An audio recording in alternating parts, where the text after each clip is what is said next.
welcome back. Today I'm going to talk about two films, both of which are could be described as folk horror from different countries. This is White Reindeer from Finland, a Finnish killer reindeer film. Yep, it is amazing. And Dust Devil from South Africa. So both of these films are hard to find. Eureka did this one. Dust Devil is now getting new 4K, but it's been a film for years. It's been difficult to find. Richard Stanley, the director, was out the film business for decades after this, and he came back with Colour Out of Space. Then there was some controversy around his personal life, which I'm not going to get into because I don't know. I'm just going with the films. There's various stories and various accusations from different parties, so I don't know. I'm not going to get involved with any discussion of it. I'm just going to go into the films themselves. So, The White Reindeer, this lovely Eureka film, is, a Finnish reindeer vampire-ish story, but it takes looks into folklore, and it's wonderful. Both these films just take into the folklore that we do not see in like the West. It's like our idea with folklore is like British folklore or French folklore or German folklore that is like Grimm's fairy tales and things, and you get a few odd tales, but you don't get that much beyond like the basic like tales of like fantasy that we tell children. You don't tend to get the kind of weird ones you get from like Eastern European countries or again here with Finland. You don't get the kind of some really strange stories. It's like you have to kind of hunt for them. But luckily nowadays they're coming out a bit more in the films made well into the past that places like Eureka or Vinegar Syndrome and places like that are releasing. So you're getting these kind of odd tales. Even places like Japan, you're getting odd tales like beyond the basics like Kwaidan. Getting some odder films coming out that will from Third Window that tells you more interesting things or interesting directors doing things with Japanese history that is unusual. So there's now more room for odd tales. And White Reindeer is an odd tale because in this plot description you think this is the stupidest film ever. And I'm not going to go massively into the plot because it will put you off. Because this is a film, it's a dreamlike structure in a sense. In the sense is the way it's shot and the way it's paced takes you into the mood of the world. So things make sense in this world that would not make sense in reality. But within the viewing of this, with the soundtrack, with the visuals, just the way it's been paced, it all makes sense. You can swallow it for the running time of the film because it's beautifully made. So it is about a woman who, when she's born, they say she'll be a witch. Then she grows up and she isn't that she loves adventure, she loves doing things. She meets a man who they meet in a race in a like because it's set in Finland in the snow, it's like a sledding race where they're getting pulled by the reindeers. She meets him in that race. They fall in love, they get married, and then he goes and herds the reindeer during the winter, and so she's left alone a lot of time, and she misses him, and she's lonely. So she decides to create a spell that make her desire with other men. So she goes to this old man that everyone avoids because he's like a witch doctor and people don't trust him. And everyone don't trust magic. It's like this is a bad end. Don't go into that. But she by herself decides that she's going to go near this guy. And he tells her to kill this white reindeer and do this ceremony that will bring her what she desires. But of course it goes wrong. She starts to transform into a reindeer that kills people to sate her desire. That it's this white reindeer that people start to try and hunt down because every time there's a death, they see this white reindeer. Now that sounds absurd, but the way they do it is amazing.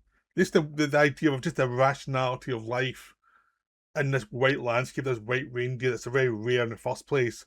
It creates this sense of the world just going slightly ajar.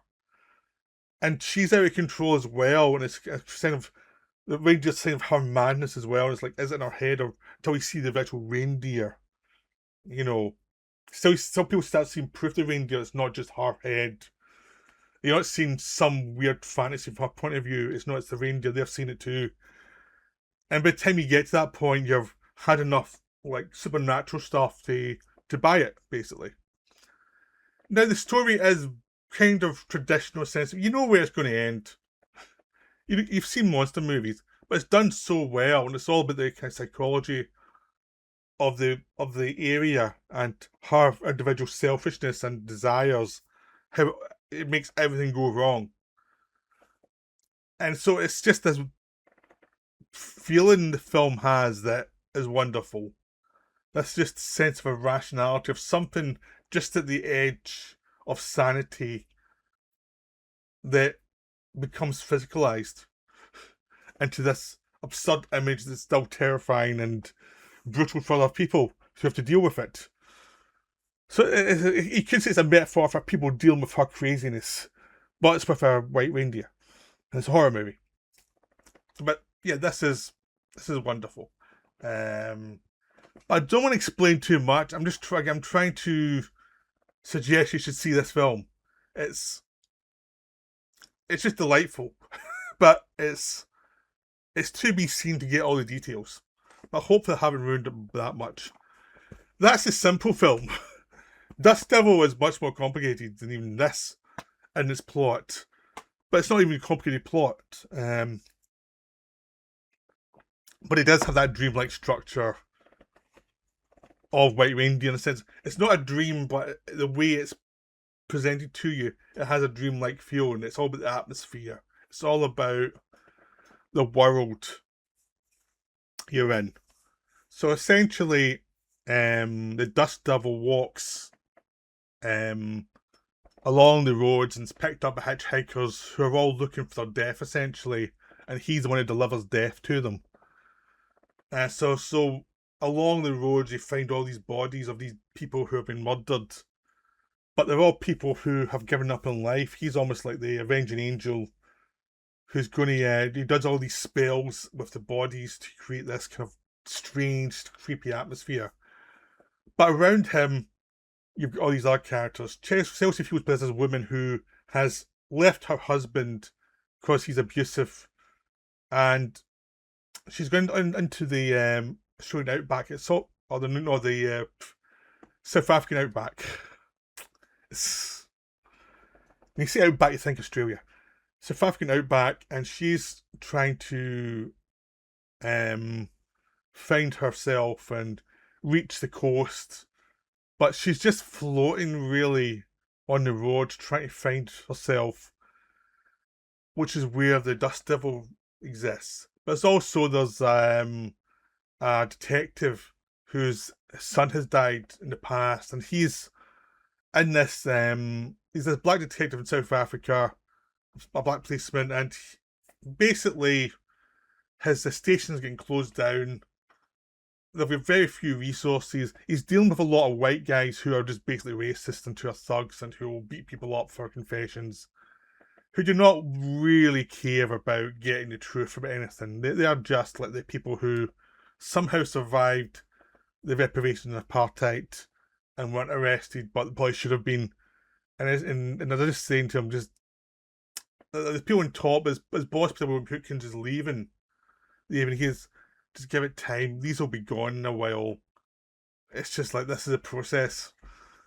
But he's the only detective. This black detective is the only detective who's actually worth for damning this whole area.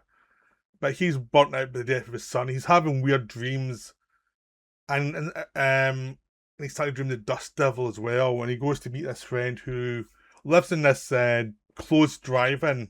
There's just this decimated drive-in that no one can go to anymore. The screen's destroyed. Again, it's the screen of our dreams that's even been destroyed. Everything's just collapsed in this country. And he's telling him about he's like a black magician. He knows all these different spells, and he's trying to explain what this thing is. And these characters orbit around each other through dream sequences, through meetings, through the bodies left by the Dust Devil. There's a woman left in her house, there's a guy in a van that's murdered, and Chelsea feels just starting to interact with him as well and give him left, and he's in a character and he's not. And he's like prepping her to die as well because he knows she's just gonna give up. Her abusive husband is looking for her as well, and it all just everything just kind of floats within each other, and it just gives the impression of their inner psyche from how they interact with each other. And this scene of doom, this country's just collapsed. You've got the kind of city folk where things are going well for them. Apparently, they're consumerist basically to avoid thinking too much, but it's not very satisfying for them either. You've got this woman who lives in the countryside who her husband's important, but she can find no real reason for living. In the sense of that's a country going to hell, and even the lies they tell themselves to get through the day isn't working for them. And the Dust Devil's the metaphor for death. So it's taking the idea of the boogeyman, a supernatural boogeyman, which you got a lot in the 80s. That's how it's sold, the boogeyman, the Dust Devil. And it's really about an existential crisis within a country. And it's a wonderful film. It's not flawless. Neither of these films are flawless, but this one just has this great atmosphere of a world collapsing. It ends in this abandoned town. Well, I won't say any more beyond this abandoned town. There's some wonderful sequences within it. And it kind of is a more subtle version of the Nightmare on Elm Street series in the sense of it's dreams within dreams, but there's also a literal world. But it's about stuff rather than just lots of teens getting killed. The victims are grown-ups, essentially. Sort of like with Hellraiser, the victims mainly were grown-ups who were doing themselves. This is much more that kind of vein of film. And it's just this terrific kind of cult movie which you should see. Both of these films you should definitely make an effort to see. These are really interesting films. But again, I don't want to say too much about them, the plot. Because one, it's hard to explain the plot and not sound like a lunatic, but also it's the atmosphere of the films that really is important. So I hope you enjoyed this video. I'll leave it now. I'll see you all later. Bye.